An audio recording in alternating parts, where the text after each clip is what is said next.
জন্মন্ত শিশুকে হত্যার অভিযোগে গ্রেপ্তার বাবা আজ আদালতে পেশ, প্রশ্নে উত্তাল মেমারি। পূর্ব বর্ধমানের মেমারিতে জন্মান্ত এক শিশুর রহস্যজনক মৃত্যুকে ঘিরে এখনো স্তব্ধ গোটা এলাকা। বৃহস্পতিবারের সেই ঘটনার পর মাত্র 24 ঘন্টার মধ্যেই তদন্তে বড় সাফল্য পায় মেমারি থানার পুলিশ। আর তদন্তের পর যে তথ্য সামনে এসেছে তা শুনে শিউরে উঠেছেন অনেকে। ঘটনাটি বড় পলাশন 1 নম্বর গ্রাম পঞ্চায়েতের অধীন কলাদিঘি বাসস্ট্যান্ড সংলগ্ন এলাকার।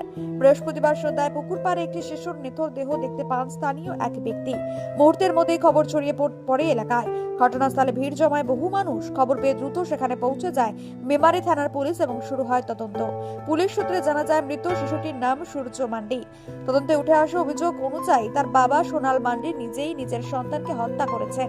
প্রাথমিক জিজ্ঞাসাবাদে অভিযুক্ত জানিয়েছেন তার সন্তান জন্মান্ধ ও প্রতিবন্ধী ছিল বলেই তিনি চরম সিদ্ধান্ত নেন বলে অভিযোগ।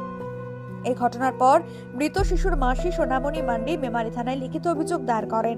সেই অভিযোগের ভিত্তিতে পুলিশ অভিযুক্ত সোনাল মান্ডিকে গ্রেপ্তার করে। নির্দিষ্ট ধারায় মামলা রুজু করে শনিবার তাকে বর্ধমান আদালতে পেশ করা হয়েছে। তবে এই ঘটনার পর একাধিক প্রশ্ন ঘুরপাক খাচ্ছে এলাকা জুড়ে। একটি শিশু জন্মান্ধ বা প্রতিবন্ধী হলেই কি তার বেঁচে থাকার অধিকার নেই? সমাজ ও পরিবারের সহানুভূতির বদলে কেন এমন নিষ্ঠুর পরিণতি? আরো বড় প্রশ্ন, এমন ঘটনা আটকাতে সমাজের ভূমিকা ঠিক কোথায়? এই প্রশ্নগুলোর উত্তর খুঁজছে এখন মেমারি সহ গোটা এলাকা। মেমারি থেকে মৃত্যুঞ্জয় যোশের রিপোর্ট, মেমারি আপডেট নিউজ।